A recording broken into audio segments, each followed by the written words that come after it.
El deseo de volar o alcanzar el cielo ha estado siempre presente en la humanidad.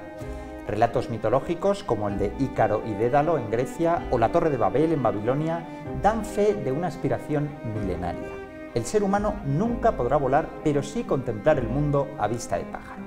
Primero fueron las avionetas, los globos, los planeadores, los dirigibles, los satélites, pero ahora son los drones los que nos ofrecen panorámicas cenitales de forma más barata y accesible. Hoy conoceremos cómo este invento del siglo XXI está revolucionando también la arqueología con sus múltiples aplicaciones. Nos lo cuenta un experto, Miguel Fernández. Miguel, bienvenido. Muchas gracias, Daniel. Para empezar, para arrancar la entrevista, vamos a retroceder en el tiempo. ¿Cuándo empieza a aplicarse la imagen aérea y el uso de drones en el ámbito arqueológico? Pues yo creo que deberíamos incluso retrotraernos un poco más a los siglos XVII y XVIII para hablar de cuándo se busca la perspectiva aérea. Y son los topógrafos británicos de esa época quienes incluso se suben a un cerro cercano para realizar sus trabajos y tener una vista privilegiada, ¿no? Incluso hablan de las crop marks, que son esas marcas en el terreno por crecimiento diferencial que identifican yacimientos.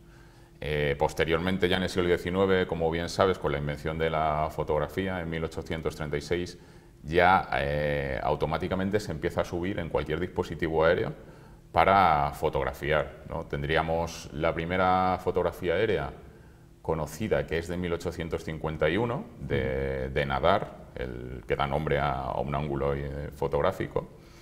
Y en arqueología, en 1899, Giacomo Boni eleva un globo aerostático para fotografiar el Foro de Roma y hacer una planimetría, que se conservan. Esa planimetría se conserva. Luego, ya posteriormente, entrando ya en el siglo XX, se desarrolla mucho la fotografía aérea arqueológica en las dos guerras mundiales. Un ejemplo, por ejemplo, es Over Crawford, ¿no?, que es arqueólogo y piloto de la RAF, que fue arqueólogo y piloto de la RAF y se dedicó a hacer un catálogo exhaustivo de yacimientos arqueológicos en las Islas Británicas y en el continente. Sí, lo que demostraría que efectivamente es el ámbito militar del que procede esta aplicación para usos arqueológicos. Miguel, Arqueovuelos, la empresa de la que formas parte, es una iniciativa que ha echado a andar en España, pero me imagino que habrá países que estén, digamos, a la vanguardia del uso de esta tecnología de dron aplicada a la arqueología, que sean punteros, ¿no?, en el uso de estos procedimientos. ¿Cuáles son los países en los que os fijáis como técnica primera o vanguardista? Como uso en la arqueología de los drones se ha desarrollado mucho en Italia, pero ten en cuenta que cualquier aplicación que se nos ocurra a los arqueólogos ya se ha usado en la ingeniería, en cualquier otro tipo de campo, arquitectura incluso, ¿no? Entonces, por ejemplo, Francia, que tiene una potente industria aeronáutica, está invirtiendo mucho en aplicaciones de dron. Evidentemente, Estados Unidos y China, por el potencial de mercado que tienen, ¿no? Y China incluso es el mayor vendedor y fabricante de drones de uso comercial, ¿no? Y luego en España sí que tenemos también una industria aeronáutica que normalmente presumimos de ser muy ingeniosos y así es. Para drones se están haciendo muy buenas aplicaciones saliendo de lo militar, pero también para ingeniería civil. Entonces nosotros digamos que cogemos una tecnología que se aplica en cuestiones como agricultura de precisión, topografía, geomática en gran escala, y la aplicamos a cuestiones de patrimonio y de arqueología. Miguel, vamos al detalle más técnico del procedimiento. ¿Qué tecnología usáis? ¿Qué maquinaria? ¿Qué precios tienen? Sobre todo para la gente que nos esté escuchando, que sepa hasta qué punto puede ser prohibitivo este uso de estas tecnologías. Bueno, nosotros lo que usamos es básicamente un dron multirotor, cuadricóptero, es decir, es el que tenemos todos en mente cuando pensamos en un dron, que es un aparato con 4 hélices. Tenemos varios según qué trabajo, y en el uso comercial esos aparatos no son tan caros porque están rondando entre los 1.000 y los 3.000 euros, dependiendo de calidad de cámara, duración de la batería y otra serie de cuestiones. Si nos vamos a otro tipo de drones, por ejemplo, como se pueden usar en ingeniería o lo que se llaman alas fijas, que son como aviones en pequeñito, ¿vale? Igual podemos subir bastante más de precio, pero en realidad lo que nosotros usamos es una tecnología que está al alcance de cualquiera. Muy bien. Miguel, vamos a ver, la información volumétrica, la recreación, la realidad virtual, son recursos que son ya una realidad, ¿no? Están al alcance de empresas como la vuestra, la usáis de forma cotidiana, pero me consta que una de las tecnologías favoritas, o al menos la que más éxito tiene, es el arqueovuelo inmersivo. Cuéntanos, ¿cómo es esta tecnología y qué uso tiene? Pues, a ver, a nosotros se nos ocurrió aplicar esta tecnología que viene de las carreras de drones. Las carreras de drones se usa unos drones muy potentes y muy veloces y se pilotan a través de unas gafas que se llaman FPV. Son el acrónimo de First Person View, o sea, visión en primera persona. Es decir, a través de la gafa que tiene una pantallita, de modo inalámbrico, tú ves lo que se ve a través de la cámara del dron. Entonces pensamos que eso tenía mucho potencial para ser aplicado en patrimonio. Entonces, se nos ocurrió el proyecto Arqueovuelos, que inicialmente se trataba de hacer microdocumentales sobre yacimientos perdidos, abandonados o otro tipo de patrimonio que no es el habitual, como el de la guerra civil o etnográfico, y luego derivó en esto, con el que realizamos una serie de actividades que pueden ser en el aula o arqueovuelos en directo, que lo podremos hacer directamente al lado de un yacimiento. Mis compañeros de pequeños arqueólogos se encargan de las actividades didácticas para niños, para personas con discapacidad, por ejemplo, que tengan problemas de accesibilidad a sitios. Y luego volamos en directo, o podemos editar el vídeo y emitirlo en el aula. La gente se pone las gafas inmersivas y yo desde el dron o desde un portátil puedo emitir el vídeo en directo. Y ellos van viendo lo que yo quiera que se vea por el dron. De tal manera que la sensación de volar es muy potente. De hecho, te tienes que sentar para no marearte. Y vamos explicando, por ejemplo, las distintas partes que tiene un castillo o una villa romana, etcétera, etcétera. Y se entiende mucho mejor desde el aire. Es meterte en la realidad en el sentido estricto del término, ¿verdad? Exactamente. Miguel, a día de hoy la actividad arqueológica se reparte básicamente entre varios estamentos, que suelen ser la universidad, los centros científicos y las empresas. Tú representarías a las empresas en ese sentido. Desde el punto de vista de vuestra producción, ¿cuál de estas instituciones es la que más reclama vuestros servicios? Pues te diría que otras empresas de arqueología y de patrimonio, exactamente.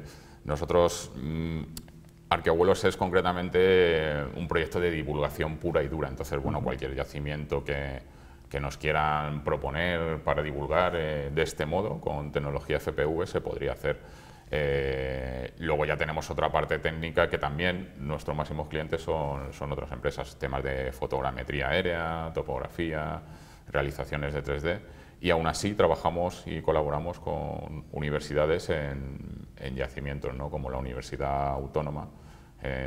Cuando ellos están de prácticas en un yacimiento, lo documentamos con fotogrametría y luego se le da una clase a los alumnos. O sea que sí que hay ciertas connivencias con la universidad, pero no son principalmente nuestro demandante.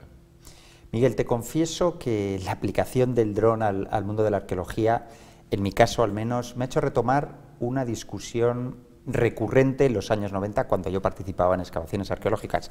Como peón era uno más, y veía el dispendio de tiempo que suponía dibujar estructuras en el propio yacimiento arqueológico. Todos hemos pasado por eso.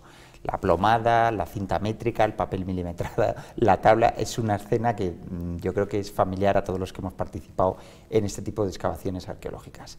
Sin embargo, ya entonces, ya te digo que éramos varios los que éramos pues partidarios de que a lo mejor era un dispendio de tiempo excesivo y sobre todo una técnica un tanto imperfecta, la plomada, el papel milimetrado.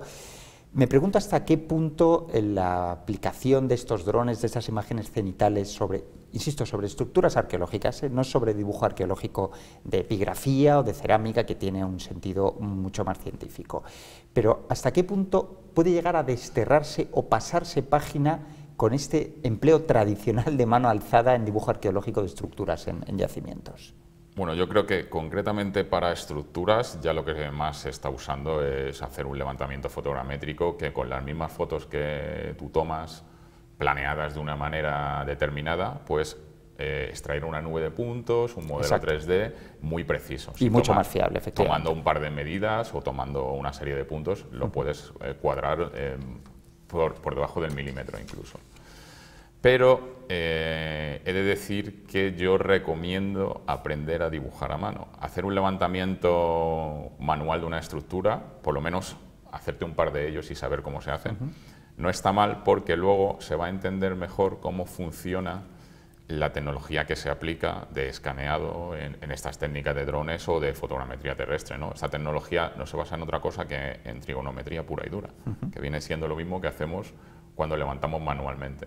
Entonces se comprende mejor y además, digamos que te organizas mentalmente mejor en un espacio tridimensional si intentas pasar de la realidad a un espacio 2D como es un dibujo. Tienes ese cambio de concepto que te permite luego también entender mejor cómo funciona el 3D. Y más allá, tenemos 150 años de levantamiento manual de estructuras que no se deben olvidar cuando vas a repasar o a estudiar una excavación más antigua. Si no sabes cómo funciona un dibujo arqueológico, no vas a entender cómo es una planimetría arqueológica. Efectivamente. Miguel, la formación tecnológica cada vez es más importante, más demandada, pero me pregunto, y vamos a poner tu ejemplo, ¿qué tipo de instituciones imparten grados, másters, títulos propios? Es decir, aquella persona que querría encaminar su futuro profesional hacia el uso de drones aplicados a la arqueología, ¿qué caminos debería seguir o a qué instituciones debería recurrir? Pues, por ejemplo, podríamos partir de uso de tecnologías en general a patrimonio, que ahora mismo la Universidad de Alicante tiene un máster muy potente, con unos títulos de expertos también, si no quieres hacer el máster. No concretamente de drones, pero sí te enseñan técnicas como fotogrametría, virtualización, etcétera, etcétera. La Universidad de Valencia tiene uno muy técnico de drones, que sería más en el contexto de la ingeniería, pero también de construcción, su aplicación a diferentes campos. Y luego ya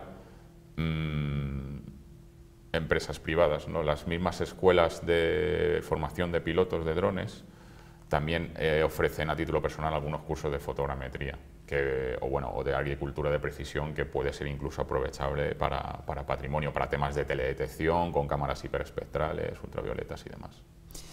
Miguel, una de las relaciones, voy a usar la palabra conflictivas, diría, una de las relaciones más conflictivas es la que mantiene la universidad con empresas como podría ser la vuestra. Me consta, con iniciativas como la de la Agenda 2030, que han sido puestas en marcha en el seno de la ONU, que se tiende, se promueve, se apunta a que cada vez haya más espíritu de colaboración entre arqueología y sociedad. Y evidentemente cuando digo arqueología entre universidad y sociedad. Cuando digo universidad y sociedad, evidentemente en sociedad van también las empresas.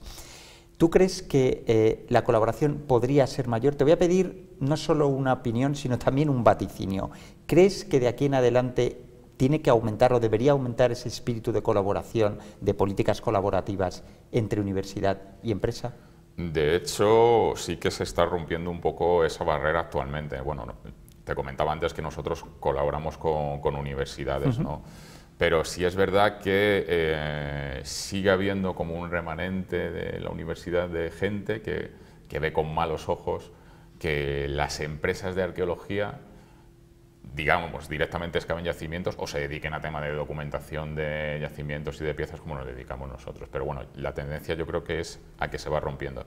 Y aún así tenemos también otro problema, y es que desde la universidad, y esto es un poco una crítica, muchas veces fomentan el sector privado con recursos que captan ellos mismos, es decir, todo el tema de las startups y los spin-off de las universidades, que se permiten un presupuesto muy grande de millones de euros para montar una empresa y hacer competencia desleal a partir de ahí a todas las empresas o pequeños, medianos empresarios que nos dedicamos a esto.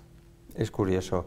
Miguel, bueno, indudablemente yo creo que las nuevas tecnologías han venido para quedarse, esto no es un fenómeno pasajero, el poder de la imagen es un fenómeno emergente, cada vez tiene más cabida en esta sociedad del siglo XXI, esta sociedad del conocimiento y de la información, y por ello te agradezco que nos hayas trasladado, que hayas compartido con nosotros, pues no solo la aplicación de la técnica del dron, sino tu visión de conjunto sobre el papel que tienen este tipo de empresas en lo que es la puesta en valor del patrimonio arqueológico. Miguel, muchas gracias por estar aquí en los estudios de UDIMA. Esta es tu casa para cuando quieras venir a contar cualquiera de tus novedades, de tus nuevas técnicas. Ya sabes que estás invitado cuando tú quieras. Muchas gracias. Gracias a vosotros, Daniel, y a tu equipo por invitarnos. Muchas gracias a Miguel Fernández. Muchas gracias también a Mar de los Santos y a Alejandra González en el control. Y a todos ustedes les espero en la próxima entrega de la serie Arco UDIMA. Hasta pronto.